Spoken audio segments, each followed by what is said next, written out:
You will hear a number of different recordings, and you will have to answer questions on what you hear. There will be time for you to read the instructions and questions, and you will have a chance to check your work. All the recordings will be played once only.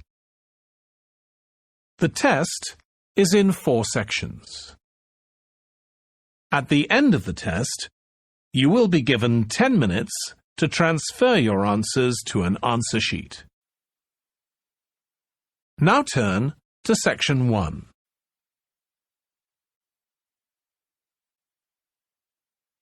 Section 1. You will hear a man giving some information about transport in London. First, you have some time to look at questions 1 to 5.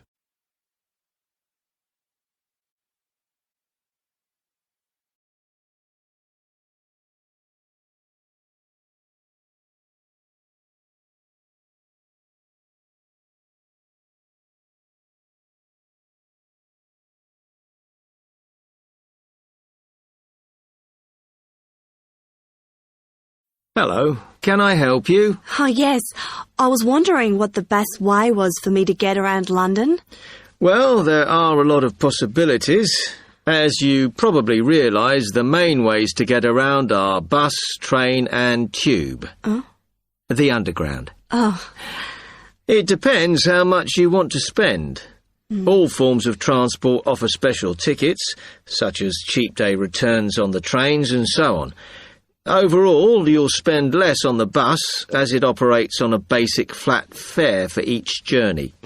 But of course it may not go to where you need to travel to. The mainline trains only operate in the outlying areas, though a few cross London, whereas the tube has stations which are placed in central areas of the city, close to the main sites and shops. Obviously there are more bus stops, but you will probably have to change buses to get where you want, which can be inconvenient. You will find that the buses are mainly in the central areas, but some tube lines go quite a long way out of London, so you could use this for longer journeys. Having said that, the tubes do get very crowded, so you should use the train if you want to sit down. It does depend where you're travelling to. Well, I'm living on the outskirts, but I have to travel into London to college every day, and then around London when I'm here. OK, so time is going to be an issue for you. The tube should be fast crossing London, but quite honestly, there are so many delays that it's not very efficient. Again, the train has fewer stops, so is probably your quickest option to get to and from college. Of course, which service you use might depend on how frequent it is. I mean, the trains might only be every 20 minutes or whatever, but a timetable is published to save you hanging around. There are a lot of tube trains at busy times of day, but fewer at other times, whereas the buses run every 5 minutes through most of the day, and there are night buses. But you'll need to check out your route first. Before you hear the rest of the conversation, you have some time to look at questions 6 to 10.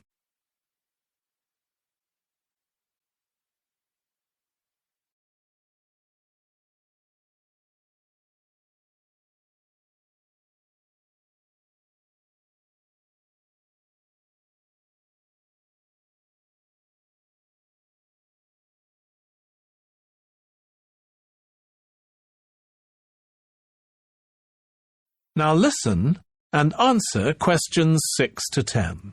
You will hear part of a lecture on the current and future use of mobile phones.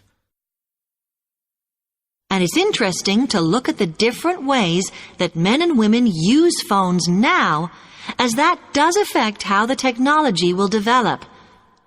Some research has been done on how people use phones, and some of the results are surprising. One of the increasing usages of mobile phones is to get all sorts of data, such as phone numbers, the weather, train times, etc. And while there's been an attempt to set up connections with things that women might be interested in accessing, It is overwhelmingly men who do this. But what about the traditional use of a phone? To speak to people? I suppose we would predict that it is mainly women who use phones as a method of contact for friends and family, but, in fact, the genders exploit this facility equally.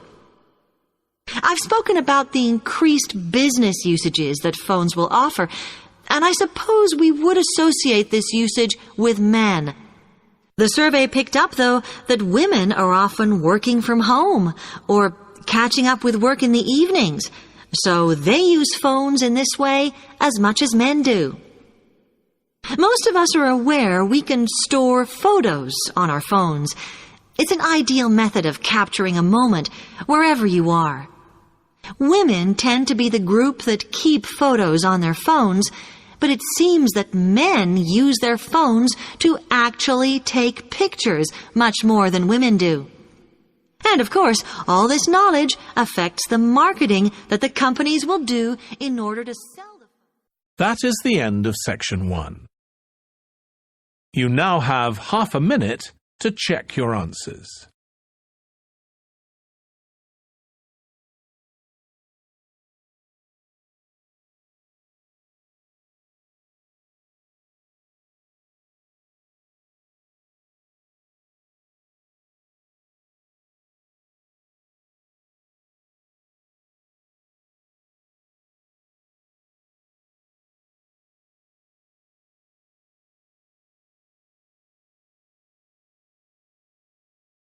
Now turn to section 2.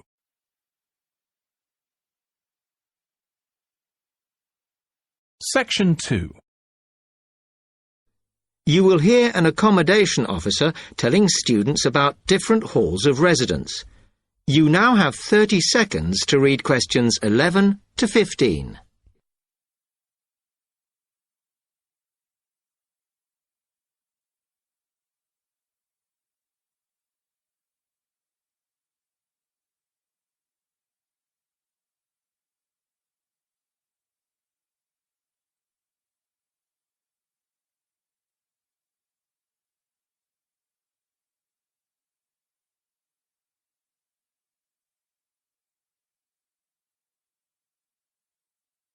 Good afternoon, and welcome to Stanton University. I'm here to tell you about the various halls of residence we have available, should you choose to come here. We aim to offer accommodation in halls to all first-year students, and you'll find there's a good variety to choose from. First of all, there's Brown Hall, which, as you'll see, is not the most modern of buildings, but it is very popular with some students. It's got a good sense of community, some nice refurbished kitchens, and unlike the other halls, it has recently had a gym built in its basement.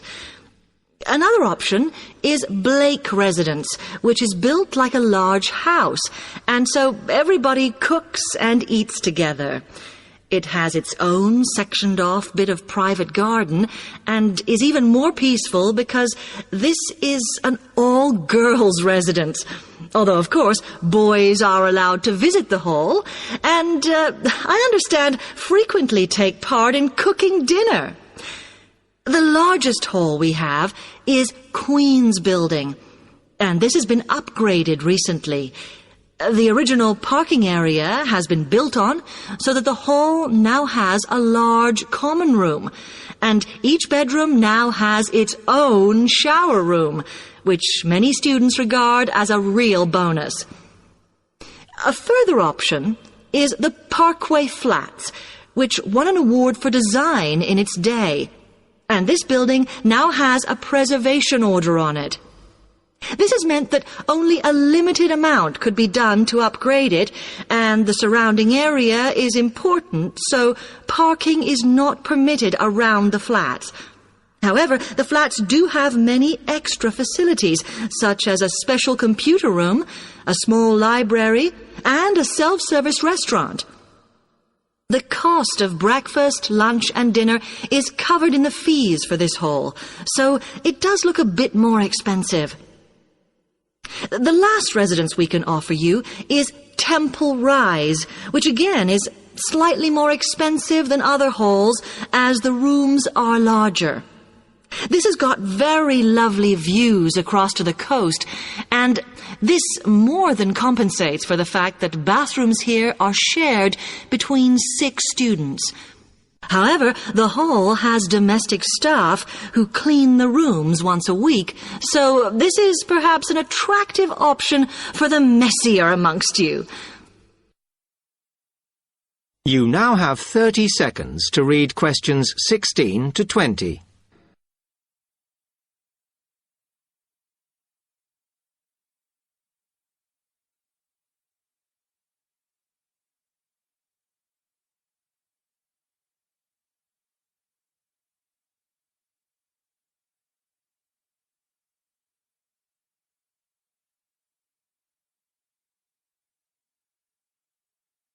Now I'll tell you why I want to transfer between classes.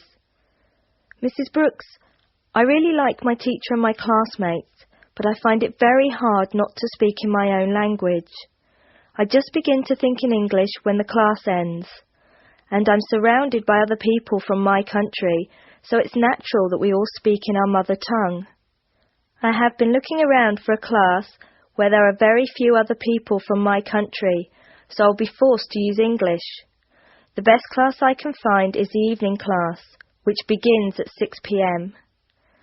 Most of the students in that class come from countries which speak Spanish, and I can't speak a word, so I must use English.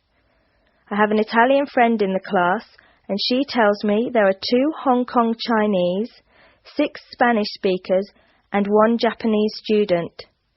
She says most people speak English at the break, although sometimes the Spanish slip into their own language. I checked the class list, and 2 students have dropped out of the evening class, so there should be room for me. Could you please see if I can join the class? I'm not sure what the class number is, but the evening class I want is in room 305 of the Trotter Building. The class I'm in now is next door to the Trotter Building in Prince Tower, so it's very easy for me to find my way to the new class. I'm not going home until late today, so could you please leave a message for me at my friend Margaret's house? Her number is 812-7543, and she has an answering machine. I do hope you can transfer me, Mrs. Brooks.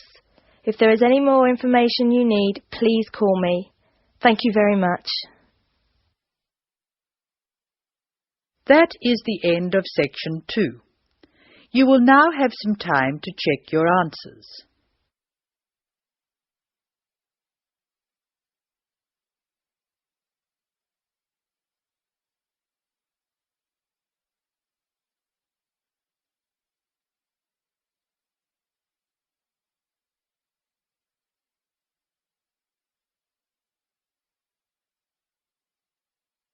Now turn to section 3. Section 3. First, you have some time to look at questions 21 to 24.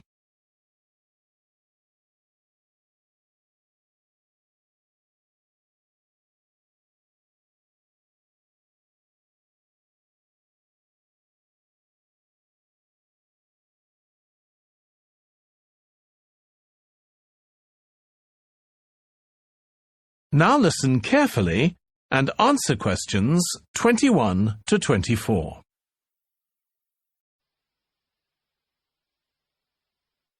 Now listen to more of the conversation between Angela and Bob. Why do you want to take leave, Angela? I'm going to visit my Aunt May. She's my mother's sister. She and her husband are my guardians while I'm here. Where do they live? About 50 kilometres from here, near Armadale. Do you have to take so long if they live nearby? My mother is coming with me. She's come for a holiday, so she wants to have some time with May. And I want to spend some time with my mother too. Aren't you going home soon? I've applied to extend my time here. I expect to go home in 12 months. Before you hear the rest of the discussion, you have some time to look at questions 25 to 30.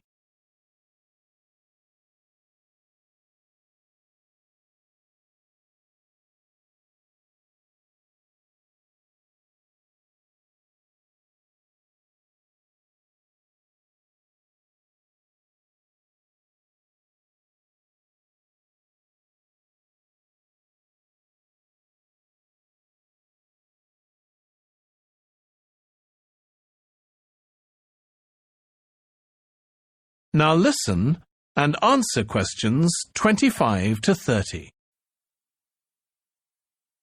Okay, what do we have to do now for the project? What's the best way to go about it? Well, Professor Carter suggested we set up a focus group to get some in-depth interviews, but I think that'll take a lot of time. Yeah, I agree. If we did a focus group, we'd have to spend time deciding who to include in it, and it's not necessary to do one anyway. Oh, fine. And if you agree, I think we should get in touch with the businesses on the list Professor Carter gave us and ask them if they're prepared to participate. Sounds good. Then we can go there, give them questionnaires, and collect them later. Exactly. Okay. Then, do we need to book one of those study rooms in the library so we can work together to input the data? Perhaps not, as I guess just one of us could just sort it out actually. Yes, that would be easier. A lot of what we're doing is qualitative, so it'll be writing up rather than statistics. No software for that, I'm afraid. And I think it would look better if we had actual shots of some of the staff, because we're citing appearance as a factor in employability, aren't we? Yeah, okay. I'll factor that all in when I sort everything out tonight. I'm glad we decided to work together. I think it's going to work out well.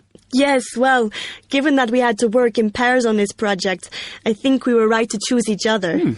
We complement each other academically, as we're each good at what the other isn't. In fact, we should have tried working together before. Yes. Now, how shall we split the work? I'll do the analysis, shall I? Oh, okay. It's just that it might be faster, because I'm used to doing it. Although your English is better than mine. I need more practice at reading, really. Okay, I'll do the presentation then, if that's okay with you. Yeah, sure. I don't mind speaking in public, but I hate preparing all the notes for them. The thing is, the tutor said one person should do the whole presentation, and he said he expects me to do it because I haven't done one yet. No, that's fine. Now, let's see. That is the end of section 3. You now have half a minute to check your answers.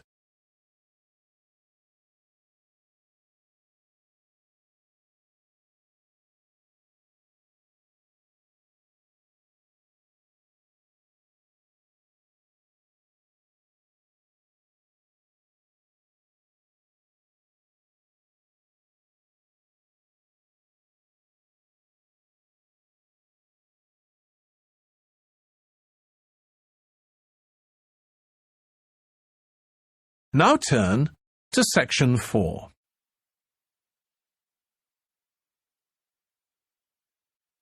Section 4. You will hear a talk about the pitfalls and pleasures of being a postgraduate student. First, you have some time to look at questions 31 to 40.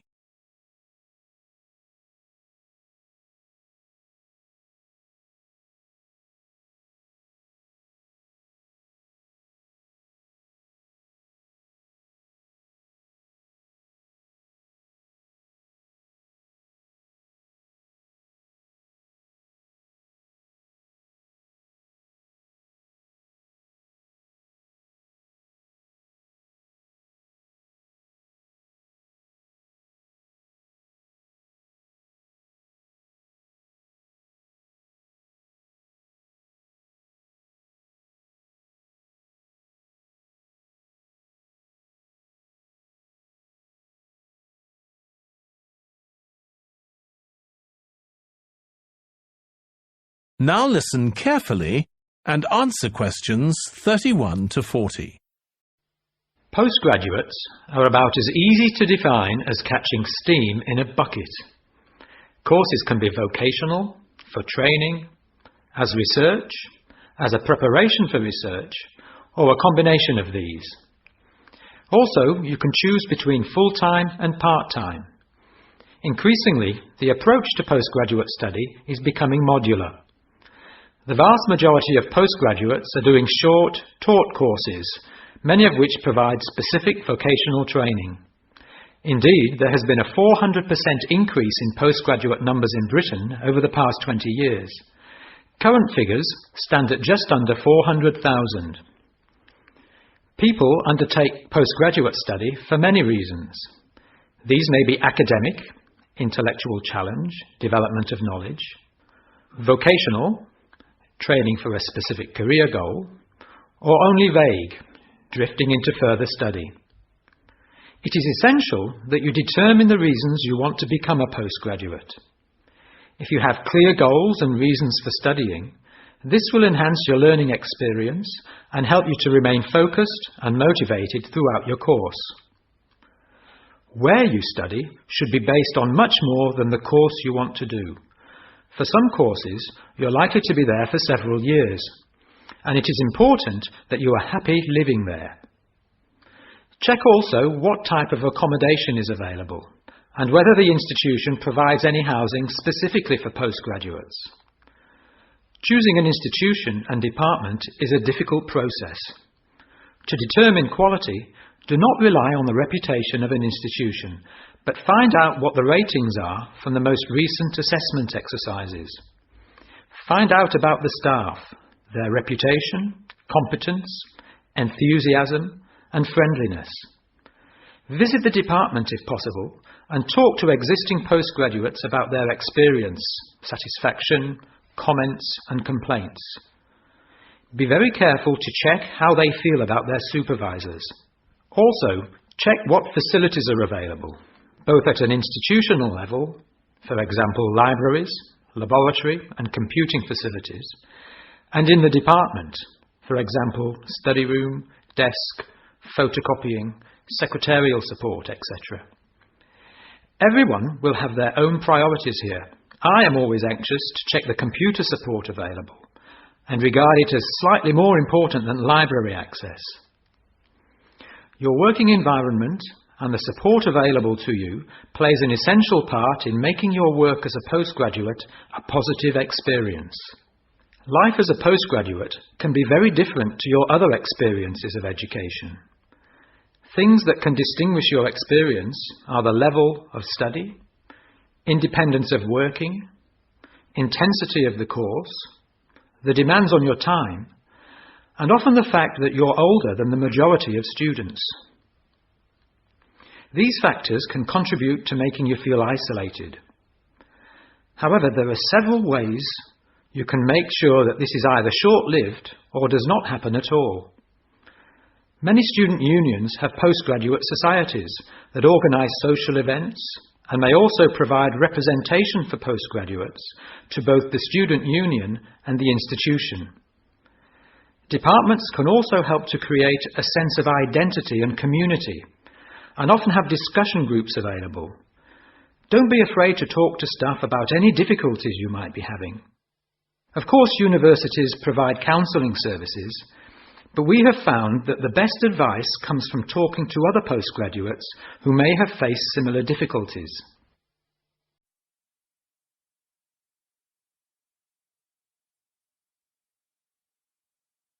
Okay, now many of you will have heard about the predicted death of newspapers, as people increasingly access the TV and the Internet for their news. Today, I want to look at the USA, which has very advanced news sources, to see if this is actually true. In the USA, the main news sources without doubt are TV, the Internet, and the press. That is, traditional newspapers. And although they are each surviving and growing, they are also changing.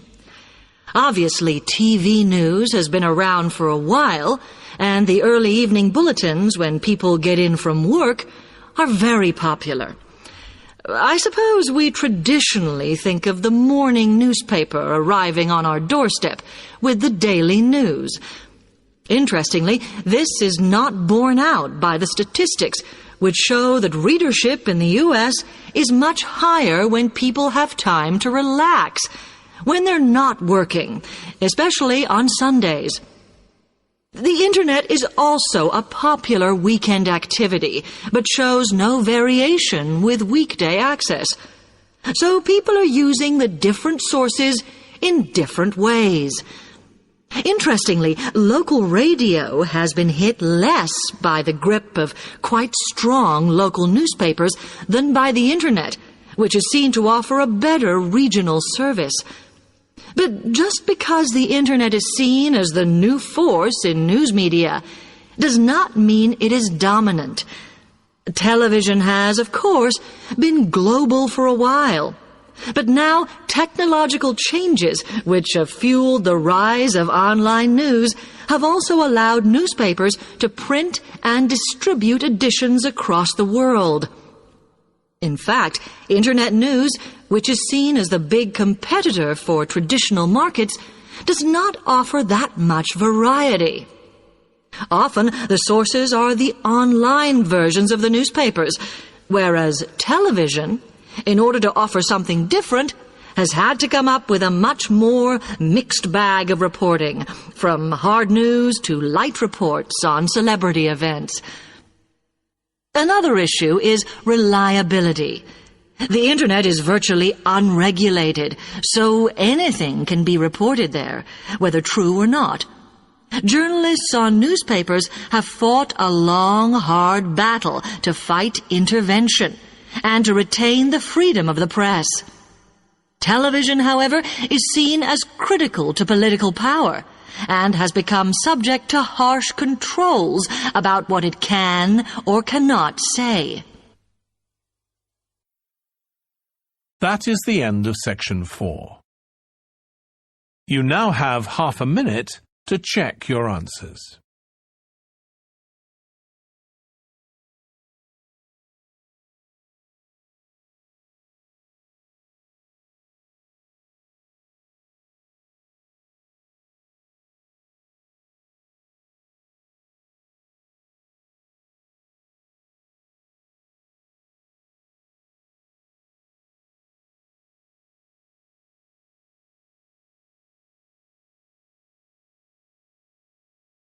That is the end of the listening test.